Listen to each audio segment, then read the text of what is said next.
Welcome to my channel. ఈరోజు vlog ఏంటంటే మళ్ళీ మేము బటర్ఫ్లై పార్క్ వెళ్ళాము. ఇదైతే మాకు చాలా దగ్గరగా ఉంది కాబట్టి మా పిల్లలు కూడా పద్దాక సతాయిస్తూ ఉంటారు ఎక్కడికైనా తీసుకెళ్ళమని. సో కొంచెం వర్తబుల్గా ఉంటుంది వెళ్ళడానికైనా రావడానికైనా అని ఇది మేము ఎక్కువగా ప్రిఫర్ చేస్తూ ఉంటాం. కొత్తగా ఎప్పుడు వెళ్ళే వాళ్ళంలే కానీ పిల్లల్ని కొంచెం యాక్టివిటీస్ చేయించి అలా తీసుకొని వచ్చేవాళ్ళం. ఎప్పుడు మేము అక్కడ ఉన్న యాక్టివిటీస్ అయితే చేయలేదు. పెద్దవాళ్ళ యాక్టివిటీస్ వచ్చేసి జిప్ లైన్ అని, సైక్లింగ్ అని, ఇలా సఫారీస్ అని ఇవన్నీ అయితే ఇంక్లూడ్ చేశారు ఈ ఇయర్. చూస్తున్నారు కదా వీడియోలో చూపించిన విధంగా అయితే సఫారీ వ్యాన్ అది. అంటే మెయిన్ ఎంట్రన్స్ నుండి బటర్ఫ్లై పార్క్ లోపలికి ఒక 1 కిలోమీటర్ వరకు డిస్టెన్స్ ఉంటుందన్నమాట. కొంతమంది నడవగలుగుతారు, కొంతమంది ఏమో నడవలేరు. సో దాని వలన ఈ సఫారీ వ్యాన్ అయితే అవైలబుల్గా ఉంది. ప్రజెంట్ అయితే ఈ సఫారీ వ్యాన్కి అయితే 10 రూపీస్ ఛార్జ్ చేస్తున్నారు పర్ పర్సన్ వచ్చేసి. మామూలుగా టికెట్ వచ్చేసి అడల్ట్స్కి అయితే 30 రూపీస్ ఛార్జ్ చేస్తున్నారు. బిలో టు 5 ఇయర్స్ అయితే 10 రూపీస్ ఛార్జ్ చేస్తున్నారు. అబౌట్ 10 ఇయర్స్ అయితే 20 ఛార్జ్ చేస్తున్నారు టికెట్ వచ్చేసి. సఫారీకి అయితే అడల్ట్స్కైనా అంతే, చిల్డ్రన్స్కైనా అంతే 10 రూపీస్ అయితే ఛార్జ్ చేస్తున్నారు. చూశారు కదా ఎంత లాంగ్ అయితే ఉంటుందో. చుట్టూతా ఎలాగ బ్యాంబూ ట్రీస్ అయితే పెట్టారు కదా. ఈ సఫారీ వ్యాన్ వచ్చేసి ఫస్ట్ టైం ఎక్స్పీరియన్స్ మేము చేయడం. బాగానే ఉంటుంది. సిట్టింగ్ వచ్చేసి ఒక 12 or 15 వరకు పడతారు ఈ సఫారీ వ్యాన్లో. మేమే సరిపోయాం, ఇంకెవ్వరు ఎక్కలేదు. మా పిల్లలైతే బాగా ఎంజాయ్ చేస్తారు ఇక్కడికి వెళ్తే. ఎందుకంటే కిడ్స్ ఆడుకునేవి చాలా ఉంటాయి.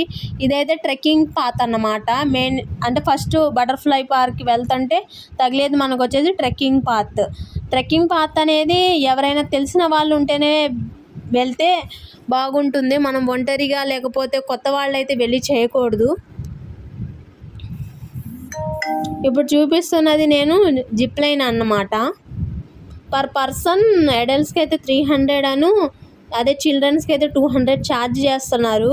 ఇదైతే చాలా ఎక్కడానికైతే చాలా కష్టం జిప్ లైన్ దగ్గరికి వెళ్ళాలంటే. అది కూడా ఒక 500 మీటర్స్ వరకు కొండలు ఎక్కాల్సి వచ్చింది. ఆ కొండలు ఎక్కేపాటికే చాలామంది పని అయిపోయింది. మేము వెళ్ళిన మందిలో సగం మంది మాత్రమే ఎక్కగలిగాం. అలా ఆయాసం వచ్చిందన్నమాట. అలవాటు ఉన్న వాళ్ళకైతే కొండలు గట్లు పెద్ద మాట ఏం కాదు. చూస్తున్నారు కదా మా తమ్ముడు అయితే జిప్ లైన్కి ఎక్కడానికి రెడీ అవుతున్నాడు. చాలామంది అయితే సెల్ఫీ వీడియోస్ కూడా తీస్తున్నారు మొత్తం. ఎందుకంటే ఇప్పుడు మా సరౌండింగ్స్లో అయితే సిటీ ఎన్విరాన్మెంటల్ ఉంటుంది విజయవాడ సైడ్ మొత్తం. సో జిప్ లైన్ అనే స్పాట్ విజయవాడలో ఎక్కడా లేదు. ఉంటే ఈ ఫారెస్ట్లో మాత్రమే ఉంటుంది, ముల్పాడు ఫారెస్ట్లో అన్నమాట. సో అటు పీపుల్ కూడా వచ్చి జిప్ లైన్ ఎక్స్పీరియన్స్ చేస్తున్నారన్నమాట. ఈ జిప్ లైన్కి మాత్రం చాలామంది అయితే ఎగబడుతున్నారు. అసలు రెస్ట్ ఉండట్లేదు ఈ జిప్ లైన్ స్పాట్కి అయితే. ఒకళ్ళ తర్వాత ఒకళ్ళు అప్ అండ్ డౌన్స్ అని 2 లైన్స్ ఉన్నాయన్నమాట. అప్ దగ్గర ఒక ఇద్దరు నుంచుంటున్నారు, డౌన్ దగ్గర ఇద్దరు నుంచుంటున్నారు. వీటిని జిప్ లైన్ని కంట్రోల్ చేయడానికి ఒక స్పీడ్ బ్రేకర్ అనేది లైన్ ఉంటుంది. దాన్ని మాత్రం ఫస్ట్ ఒక పర్సన్ వెళ్ళి ఆ స్పీడ్ లైన్ని వేస్తేనే అది కంట్రోల్ అవుతుంది, లేకపోతే కంట్రోల్ అవ్వట్లేదు. ఒక్కొక్కళ్ళని చూసి పంపిస్తున్నారు, ఎందుకంటే ప్రాణాలతో రిస్క్ కదా. అలానే మా డిస్టిక్లో ఫస్ట్ టైం ఇక్కడే ఇంట్రడ్యూస్ చేశారన్నమాట ఈ జిప్ లైన్ని.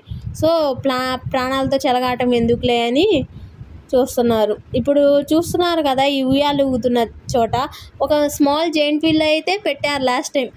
ఇప్పుడు మేము రీసెంట్గా వెళ్ళి చూసినప్పుడు కూడా ఉంది.